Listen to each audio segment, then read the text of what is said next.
Unsolved spring break murders are tragic cases that often gain attention due to the circumstances surrounding the victims' deaths, usually involving young people during a time when they were meant to be celebrating and enjoying their vacation.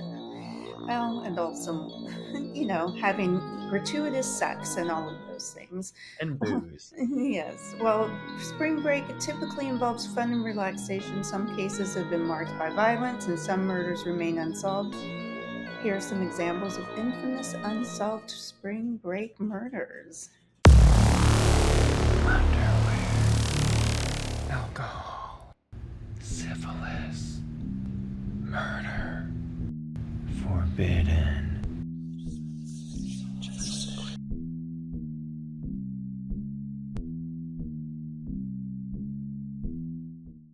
So you Yeah, have a list for us, and I've got I just have. one. Yeah, I have a list of a few.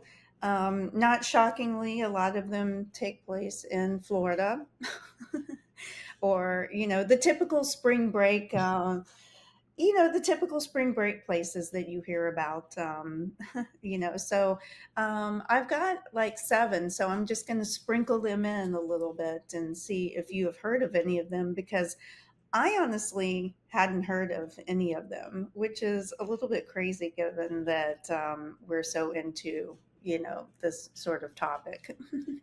Well, then I would be curious to know if any of your seven is my one that I have. Oh, So let me give you that little teaser. sure.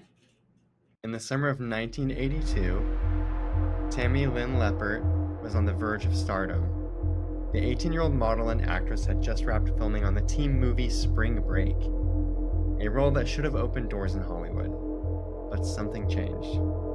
After attending a weekend party alone, Tami came back different, paranoid, anxious, convinced someone was out to kill her.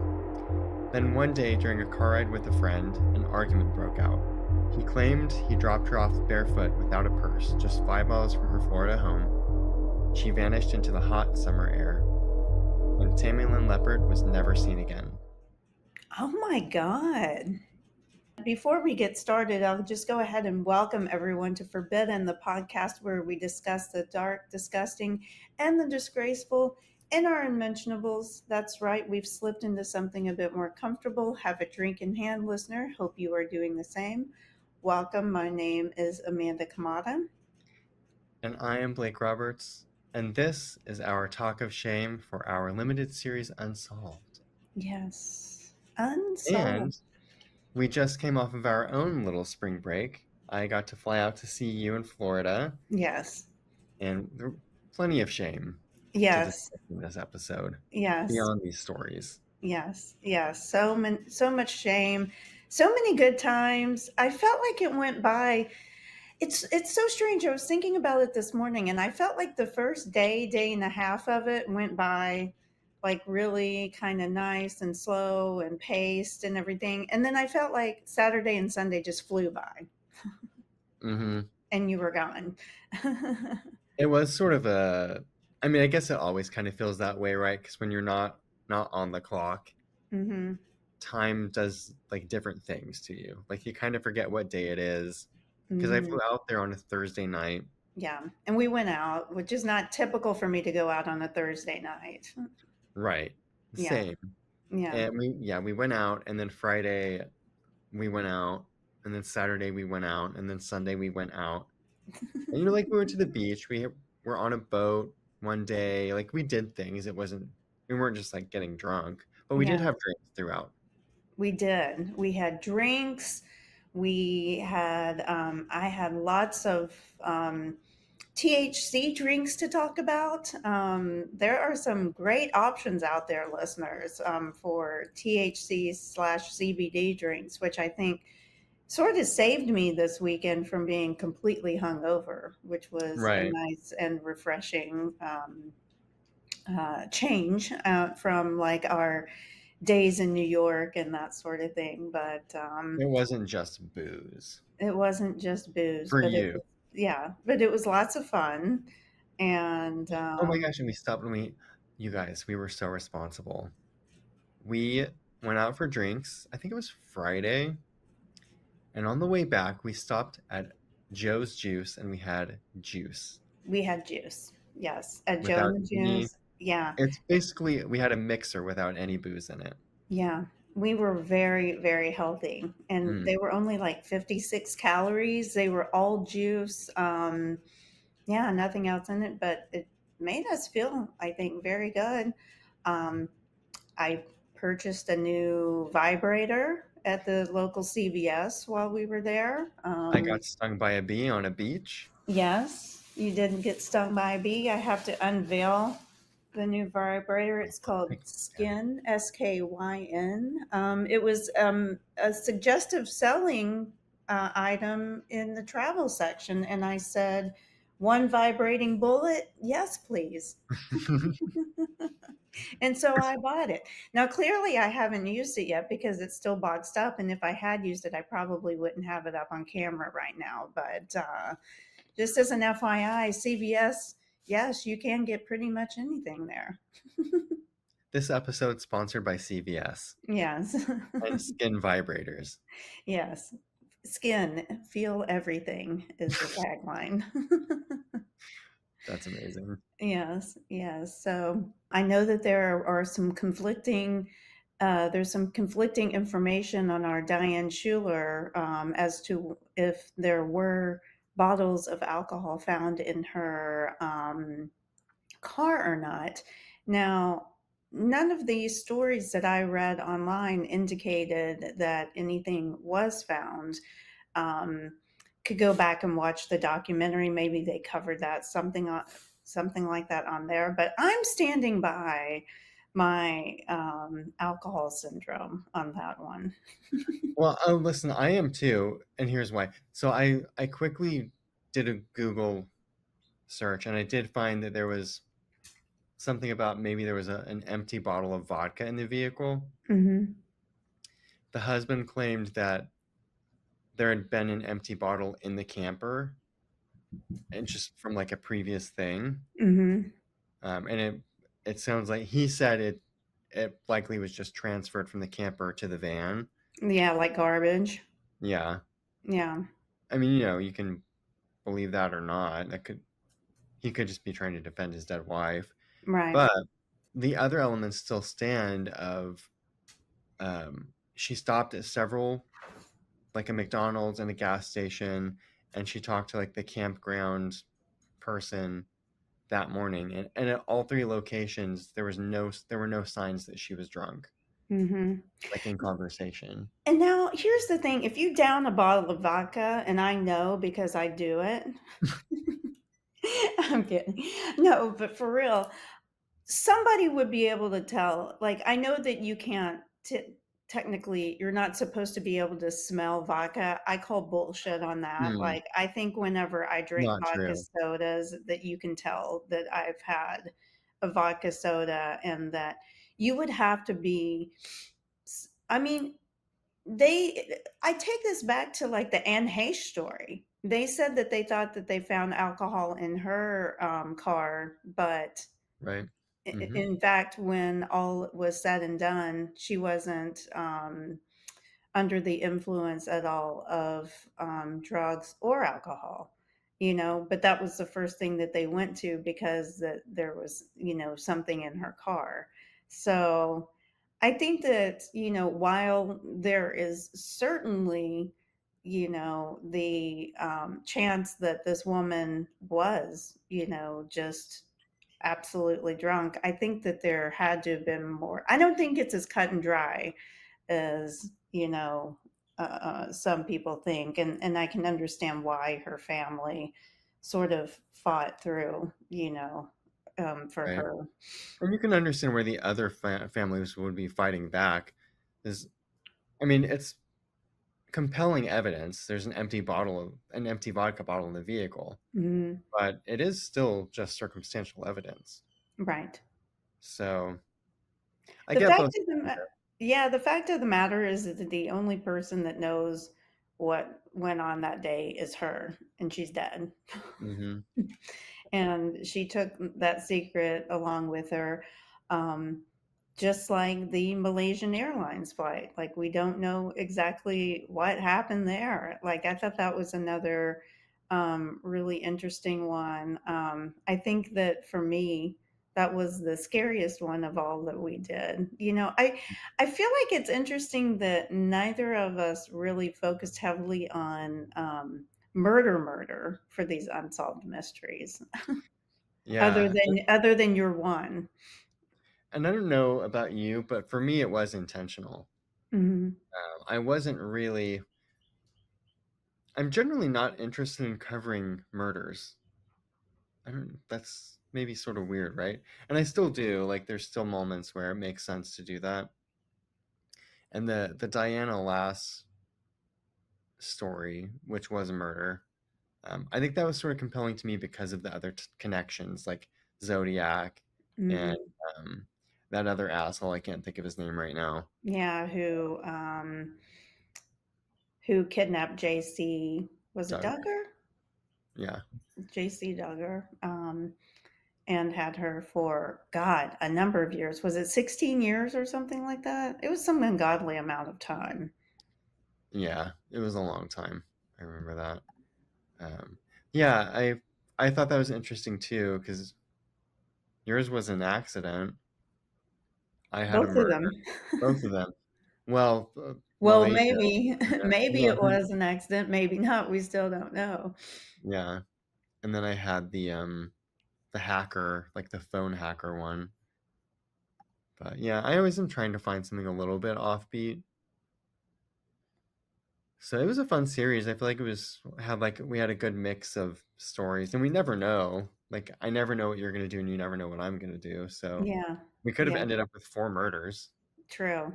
True. We only Because had there are one. a lot of unsolved murders out there in the world. Yeah. Um, Mainly one. Here's one that happened on spring break in 2007. In Panama City Beach, Florida. It's the murder of Megan McDonald. You're going to get all your murder here.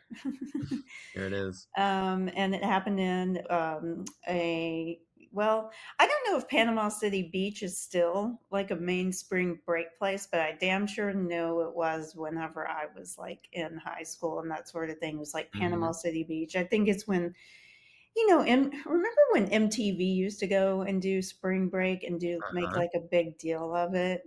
I feel like they always went to places like Fort Lauderdale or Panama City Beach or Daytona or that sort of Yeah. thing. Yeah. But just in some quick details, Megan McDonald, a 20-year-old college student, was found murdered in her hotel room during her spring break trip in 2007. She had been sexually assaulted and left for dead in her room after a night out partying. She had been alone at the time of her death, and there was no immediate evidence pointing to a suspect. The case remained unsolved for over a decade. In 2018, a suspect named Jimmy Lee Dykes, that totally sounds like somebody from Panama City Beach, by the way. Jimmy Lee Dykes was arrested in connection with her death, but the death has been ruled controversial, with some questioning whether he was truly the killer. The case still lacks definitive answers. Mm, Yes. So poor Megan, 20 years old, not at a party, and yeah, yeah. yeah, It's crazy how those can turn. yes, It's just I hate to say it, but alcohol and substances generally can be such a trigger for people. yeah, Like that yeah, one thing, it's just like one moment and everything flips yeah. and moods shift and people get angry and Yes, yeah, and alcohol really does do that to people. Alcohol and hard drugs too. Like, I could totally see this as a case of her, like, going back home with somebody, bringing somebody to her hotel room, being sexually assaulted because she wouldn't put out, the yeah. age-old story of that, and then someone just goes ballistic and, kills her. Um Another was the murder of Elizabeth or Liz Schaefer in 1998, also happening in Florida in Daytona Beach. She was also 20 years old, a college student from Ohio who had traveled with her friends to Florida for spring break. She had been attending college and have spent a night out at a nightclub Despite multiple investigations and several leads, the identity of the killer remains unknown. The case remains open, and law enforcement is continuing still to search for clues in her death. That So would be. they found her body. They found her body, but she was strangled in her hotel room. So, Hmm. again, in her own hotel room, she was strangled, and they haven't found her killer. This is back in 1998. So that's been quite a few, what, 25, 26 years now? Yeah, Seven, eight? and more. I'm guessing more alcohol Mm-hmm. plus. Yeah. I only ever get. Well, no, I generally get like more upbeat and happy, like more like energetic when I'm drinking. Mm-hmm. Um, unless like on Sunday when we went to that gay bar and that girl was there with her dog. Oh my gosh, I don't know if I even told you this, but she was there with her dog. We were at a gay bar. It's Pride Weekend, Miami Beach, and People the one everywhere. and the one person who talks to me at this gay bar is a girl. I don't know what I was putting out that day, but she had her pug with her, and then she starts telling me after we'd had several drinks, she starts telling me about her dog that had just died. Oh, And then I really? and then I like started getting sad. I mean, but I would do that sober. Like, don't tell me dead dog stories, not when I'm drinking. Not No, Pride Weekend at a bar. It's like, what are you no, doing? Who no. brought her? You Yeah. know? God, get her out of here. Yeah. She was cute and so was her dog, but not that story. No, not at all. Mm. Speaking Continue. of, speaking of, have you, let's see. Oh, I just got notification that our photos are coming shortly. Oh, We have lots that's of photos from the weekend, guys. I mean, I think my coworker slash friend took around 400 just on our boat trip. So I'm sure there's a lot of terrible ones in that 400, but also there's got to yes. be a few good ones. And he knows us inside and out, almost literally at this point. Yes, He yes, saw lots of ass, yes, lots of cleavage, yeah, bulges, yep. All the above yeah, and below. and below. Yes. Let's see. 2013, I'll take you back. Now, this is in South Padre Island, Texas. And this is a murdered by someone you maybe know. Hmm. So her name was Sarah De Leon, a 19-year-old college student. I feel like everybody is between 18 and 20 years old, by the way, that are getting murdered in these Hmm. spring break stories. So kids, be careful out there.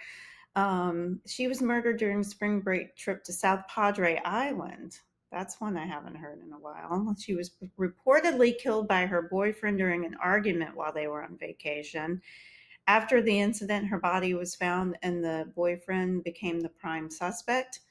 Although he was investigated and a suspect, the case remains unsolved with many unanswered questions about whether the murder was accidental or intentional. He has not been arrested or charged, and her case remains open. That surprises me in Texas because I have been told that if you are going to murder somebody, do not do it in Texas because they love to give the death penalty there. But still, there's lots of murders there. Mhm. Speaking of Mm. unsolved murders in Texas, there's that whole like Texas, the killing fields. Are you familiar with that? I don't think that I am. Oh, well, I feel like it's been done to death, so I don't know if we need to do it.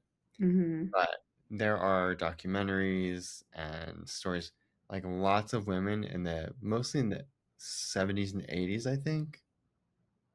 It's been a while since I've watched it, but lots of missing women or lots of women found dead. And it's crazy. It's crazy. Wow. Yeah. That is nuts. Texas, Is it like a serial killer at hand? I think I think it's a number of people. Yeah. I think it's just like opportunistic because of where it is outside of Houston. And yeah, I just think they're at that time at least, it was drawing in some unsavory characters. I don't Well, think it's one person though. yeah. but you Yeah. should look into that. There's also it's not spring break related, but there's also the case like in the I think it's in the Midwest somewhere where men keep getting like murdered or found like in rivers and stuff somewhere after leaving parties and stuff by themselves and Gay men or sometimes just men generally? I think gay men Hmm. that have been, or most of them have been gay, I believe, but it's men, you know, whether I can't remember the details of it, but they keep it's like they go missing on a night out. It's kind of by a river.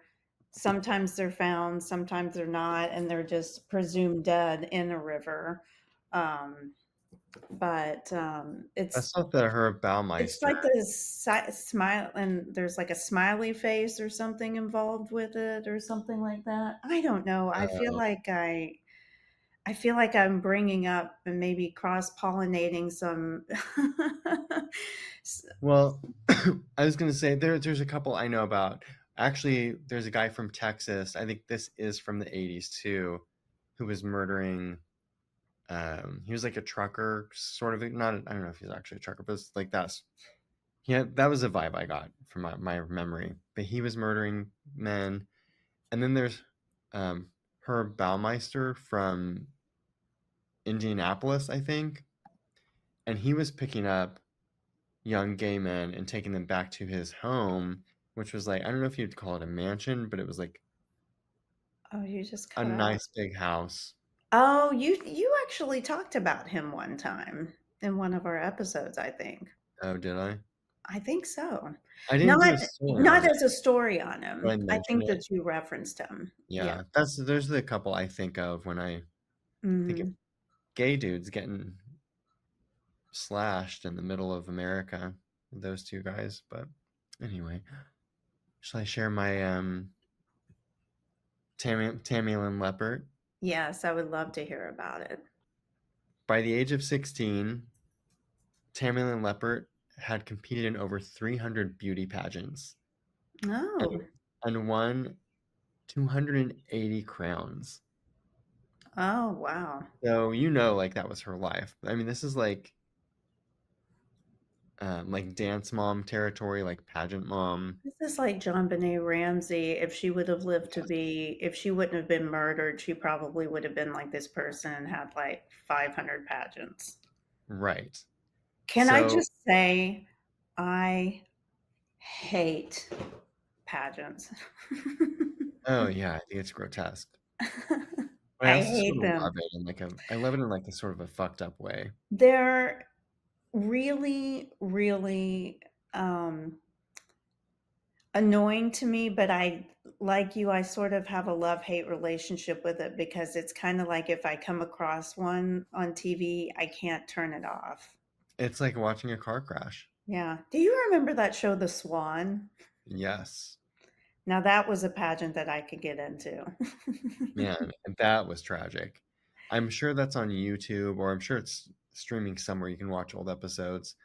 And it's from that point in like the early 2000s when it was like mean culture. Oh, Like yeah. that was de rigueur at the time was everyone was mean and it was funny and everyone laughed at it. It's true. Mhm. And Yeah. I kind of like mean humor to be honest. I mean, I loved The Swan. I mean, I loved that basically they were telling these people, like, "You're butt ugly, and we're gonna do a series of, surgery like, major surgeries, plastic surgeries on you and make you unrecognizable." I would love to do a follow-up on where some of these people are today, because Unsolved Part 2.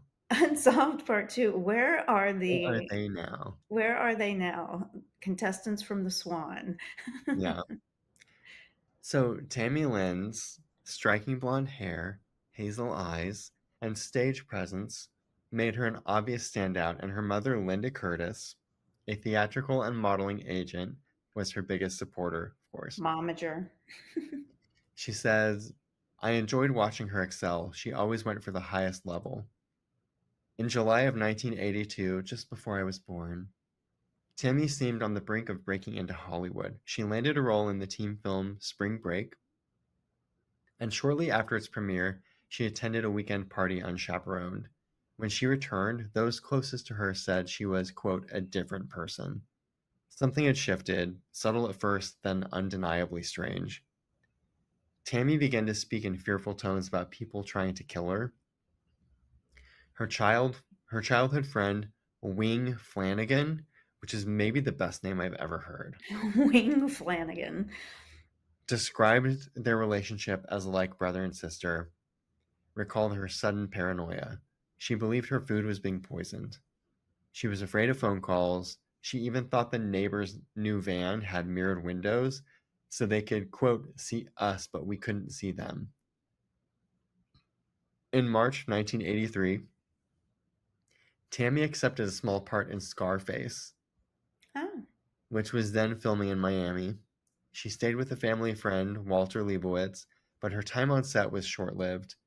On the fourth day of filming, while watching a scene with fake blood and gunfire, Tami broke down. She began crying hysterically and had to be taken to a trailer. Walter later said she was in a tremendous state of fear and anxiety.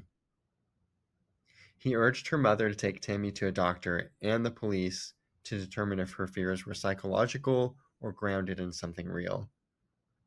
Tami quit the film and returned to Rockledge, Florida, I have no idea where that is, with her mother. On July 1st, 1983, her fear boiled over. She smashed the windows in her house and attacked Wing, her friend Wing.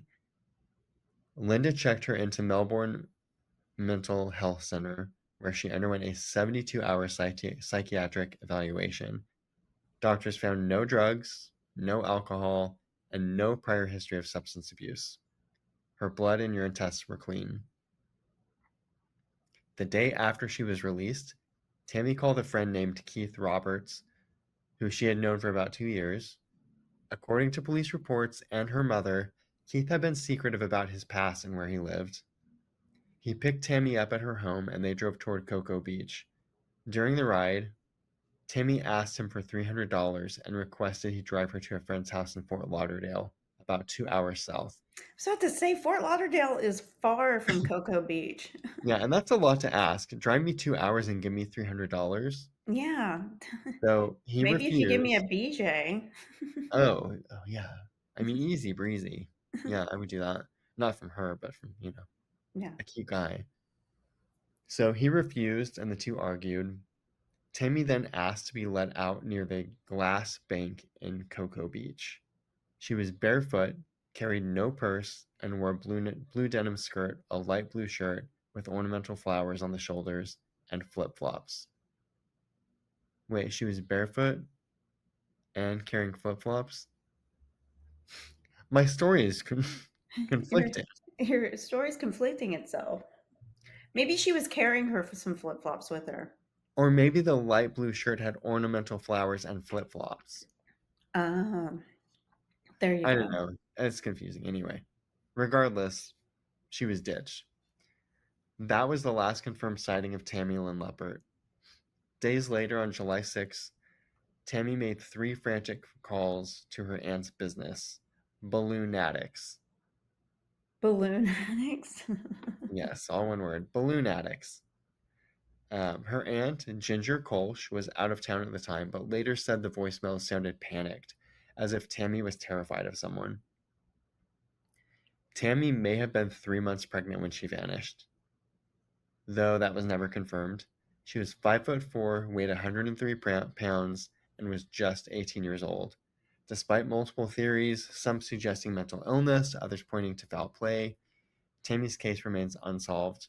She vanished without a trace, leaving behind a trail of unsettling questions. Was she running from something real? Or did a promising life marked by beauty and ambition spiral into tragedy under the weight of hidden trauma? So her family still awaits answers, and decades later, the mystery of Tami Lynn Leppert continues to haunt those who knew her and those who never had the chance. So I had 2 sources on that. One was unsolved.com, which is Unsolved Mysteries, Uh-huh. and then the other is solvethecase.org. There's a report on Tami Lynn Leppert. So I just thought that was sort of fascinating. It's like Yeah. I love 80s things and It sounded like at first I was thinking that maybe she went somewhere and just had like a horrible acid trip or like angel dust, like PCP or something like that, and came back like all paranoid, but it lasted too long. it I lasted mean, too long. And when she went in for medical treatment, they didn't find any traces of anything. of anything in her, and if I mean, like, I know some of those drugs, some psychotic drugs and stuff like that don't stay in your system as long as, like, marijuana and stuff like that. I mean, I think cocaine even stays only in, like, a few days. Mhm. So, kids, if you're trying to get a clean drug test, do cocaine and not marijuana. It stays in your system a little bit It's longer. great advice, Amanda. Mhm, yeah, you're welcome. I'm here for you kids. Um but I digress. And then I start going towards like, was she an undiagnosed like bipolar Mhm. disorder or manic depressive or no, same thing, or schizophrenic is what I was looking for, Yeah. with all of the paranoia and stuff like that. But one would think that she would have been diagnosed by a medical professional as being such, you But know. also, it's the early 80s. Right. I Yeah, I forget that the early 80s, they weren't quite as knowledgeable and or, I think a lot, I mean, I know for a fact that in the 80s, there were people who were diagnosed as bipolar. They called it manic depressive back then, right. which makes it sound so much worse than it really is. Yeah. Um, Dangerous. dangerous and that sort of thing because the word manic, Yeah. but she could have been undiagnosed, but why did she, I mean, did she have an episode where she just disappeared and got killed by an alligator or something like that, Yeah. or was she kidnapped, That or episode is a killed? cliffhanger. Yes, that is a cliffhanger. Yeah. Well, thank you for sharing that because, like, that is really scary. So Yeah. they have no idea what happened to her. Was her body ever found? Did we No. already cover that? Wow. Gone without a trace. It's kind of like that chick in the Dominican Republic that just disappeared not too long ago. Uh-huh. Yeah. I don't know if you have anything about that. I mean, I do know about that, given that it happened though in Punta Cana, which is about 5.5 hours from where my place is in the DR. But I have to tell you, people drown there all the time. It's just I think it's they don't have like on beaches the number of lifeguards and stuff like that we do. Yeah. Like we went to the beach on Sunday, of course there are lifeguards there. And it was like a there were two advisories. It was like an undercurrent thing, like a strong current, and then there was like a dangerous marine life Yeah. flag up. And Yeah. we saw that couple, and I couldn't tell where they were from. They were not speaking English, so maybe they just didn't recognize the flags. But they were taking out their toddlers into the water Yeah. It with was like crazy. it was crazy, and they had those like pool floaties, like the kind that go on your arms. Yeah, Those they don't. didn't even have a proper life preserver on Yeah, these that kids. doesn't count in the ocean. And these kids were like, I'm really bad at ages of kids, but just just like going on from where my nephews are and what I know of them, I'm guessing one of them was around 2 or 3 years old, and the Yes. other couldn't have been more than 5. Oh, not even 5. Yeah, No, they that kid were was very, very young to be getting in the ocean, period, like on the calmest of days in the Caribbean. yeah. Yeah, Uh, that was pretty whack. yeah, it was It crazy. There felt could like have been 80s parenting for sure. yeah. There Because could I'm have sure been my parents did that. I'm sure they threw on a pair of floaties and were like, "Hey, toss me in the Gulf of Mexico," you know? right. Could have been sharks in there, could have been jellyfish. They could have Yes. been carried away by an undercurrent. Yeah. It We was a just dangerous day at Miami Beach that day, at yeah, South but Beach. but to your point, there were lifeguards feet away watching and monitoring and whistling. Mhm. So, Yes, there were people getting into a little bit of trouble. Yeah. But yeah, somewhere like the Dominican Republic, she was at a private hotel, and which makes it really even worse because they have their, beachfront that's also for the most part in those areas, there isn't a lot of dissemination between private and public beaches. Most of them are public, even Mhm. if they're in front of a hotel, kind of like here. But there just aren't the number of lifeguards and stuff. And she apparently or allegedly got into the water. I want to say it was very late at night, like 3 in the morning, 2:30, 3 in the morning, had been drinking, that sort of thing. I mean, that is just like a recipe for drowning disaster, you know? Yeah, that's rough. Yeah. But they haven't found her body yet. Mm. Um, and this happened like 2 or 3 weeks ago. Ron and I were actually in the Dominican Republic once, and we were sitting at the bar area. I know that's very difficult to believe at the swimming pool. Okay. Amanda at a bar? Mm. You don't say. Um, but someone drowned a little bit further out from where we were sitting that day. Two people got into trouble, and someone was able to get to one of them with like a jet ski or something like that, and the other just got swept away. It can happen really quickly, folks. So be careful in that spring break water, especially if you're in the Caribbean. There are not going to be a lot of people down there to save you. Scary. Yeah. No, thanks. We didn't touch the water at all. We stayed on the beach Hmm. and we worked on our tan, and I got stung by a bee. So You did get stung by dangerous. a bee. That was the weirdest thing, It's I dangerous swear. no matter where you are Yes, at the yes. beach. Well, it's also dangerous once again in Panama City Beach, Florida in 2017. This is the only one that I could find where it was a gentleman who got killed. Most of mine have been women. But this happened once again in Panama City Beach, Florida. George McKenna, a 21-year-old spring breaker, was shot and killed after a confrontation in a parking lot.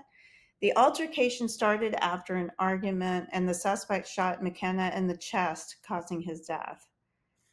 Mm. However, witnesses at the scene could not provide enough information to pinpoint the shooter, and the case remained unresolved for some time.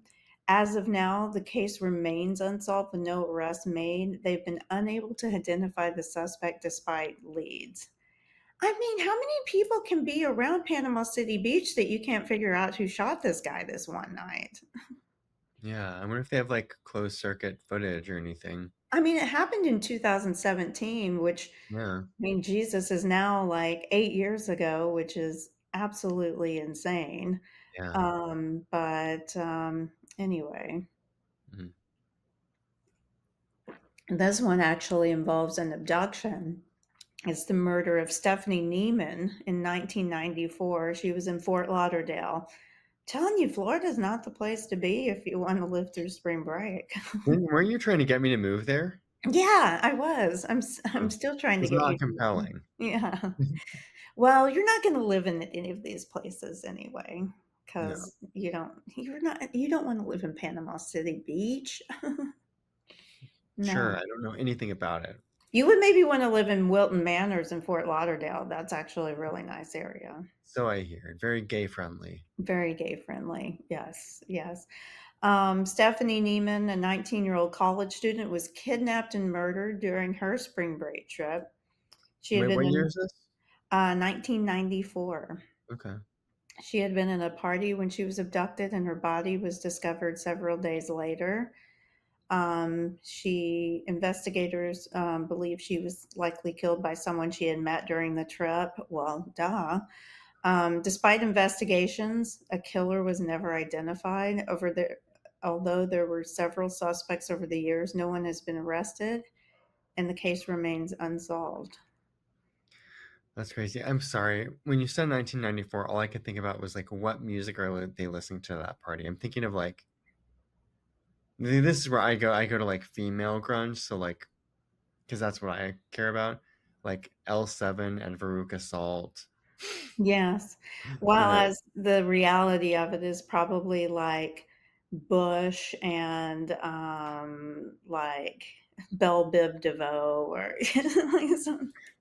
I mean, I can get behind those too. Yeah, I mean, I'm not saying it is bad, I'm just thinking of Spring Break in '94. Yeah. Oh my god. That When was I went actually to right before I went to college. when I went to spring break in Miami in it must have been 2004, 2005, because I was in Savannah College of Art and Design, and we drove down, and I remember that Sean Paul song "Temperature" was like it literally came out that week, like the week that I was on spring break, and I loved it. I'm looking it up. Was that Sean Paul? Sean Paul. It was 2005. Oh, no, this said it came out in December of 2005. Well, whatever. It was hot Well, when I was this in was Miami, 1994. and These that was 1994. Yeah. This My this is my day. yeah, my day was different from your day, I guess. I just find it interesting that they said that she was abducted. How do they know that she was abducted or just didn't leave with somebody? If it's remained an like I mean, like did her friends see her get abducted? Like, and no one did anything? Or did she just leave with somebody who then abducted her? I mean, that's what's kind of scary about something like that because it's like, wait a minute, I mean, how do they know that I was abducted? You know, Right. they're starting off the investigation in an improper way. That or you know what else I found like in researching stories is a lot of sources don't give very good information. No. It's like it could be that there's a police report that has a lot of good, like valuable information in it, and it's just not the press just isn't sharing it properly, or you know what I Mhm. mean? I think that's a problem with a lot of our press here. Like, if you go over, to like different countries and stuff like that, they show so much more in their press. Like, they do not cover up, like dead bodies, they don't withhold information and stuff like that. I think our press here is like all in all, a very conservative press and one that doesn't do a lot of digging in, like, because sadly enough, even though these stories are horrible that we tell because pretty much all of them end in death, right? With the exception of a couple. You had that one Alison Botha survival story, and that sort of thing. But for the most part, Crazy. yeah, for the most part, these have been stories that everyone has met their demise. And yet sometimes there's so little information that can be found about it. You're like, their life like meant nothing to the press. You know what I Yeah. mean? It's kind of like crazy. It's like they just disappeared and that sort of thing. Yeah. Well, speaking of all of these spring break stories that we've covered, for the most part, we did a series Lush a while back, which focused on alcohol. Um, our next series will be about other substances. So that's your teaser for that. I'm not going to give any more info, but it Do you should be know a your good. stories yet? I think I have one. I think I have my first one figured out. I have my first one figured out. My second one I'm going to have to work on, but my first one is solid. Okay. I'm excited about it. I need to do more research on mine, but I feel pretty good about it, so I think I'll stick with it. Yeah. Yeah. If you're watching this on YouTube and you've gotten this far, leave a comment below, hit that subscribe button, which is somewhere I think down here, and do all the things. If you're listening, rate, review, subscribe, etc., etc. Um, Continue listening. If you're listening on Spotify or Apple, try us out on YouTube sometime. You can actually see us. And we are on all of those channels at the Forbidden Pod. So yes. whatever media you'd like to, do you want to see us? Do you just want to hear our voices? Maybe we're hideous and you don't want to know what we look like in our underwear, which is essentially what's happening on these podcasts. And if We're you if you essentially need to naked. tell us more about it or send in your own nude, you can do so at hello@theforbiddenpod.com. We've showed you so much. And we will be having a new collection of photos, all that good stuff that is going to be posted on www.theforbiddenpod.com, which will be updated this weekend. While I need to get a password from you because it's all password protected. I bet you've been getting notifications and you're probably like, what the hell I is this all haven't. about? We'll get But to the bottom of it. yeah. Anyway, folks, that's just business stuff. But do email us your nudes for sure. And follow us on social media, which we sometimes update. Mostly, honestly, Facebook these days, which is sort of hilarious. Yeah, But yeah, The Forbidden Pod on Facebook, Instagram, and TikTok. I think that and covers it. I think we've covered it all. Blake, thank you so much for coming out and seeing me. I'm sure we'll continue to talk about this trip for ages.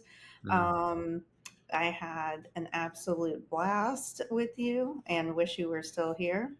Yeah, I was sad to leave, for real. Yeah, yeah, Luckily, it was so early that I was so tired that I couldn't feel anything, yes, or I would have cried. yeah, yeah. So that was Plus, kind of fun. I didn't take you to the airport because it was so fucking early. So I think if I would have picked you or taken you to the airport, I probably would have cried at the airport because I would have I had the build up from the house to the airport. I Whereas I thought about that. You got in an Uber real quick. I thought about that honestly the night before. I was like, I don't want anyone to take me to the airport because then I'm just gonna feel more sad. Yeah, It's yeah, almost easier to just like clean cut, hop in yeah, an Uber, yeah. see you later. Thanks for the memories. Thanks for the memories. Yes. Oh man, it was good.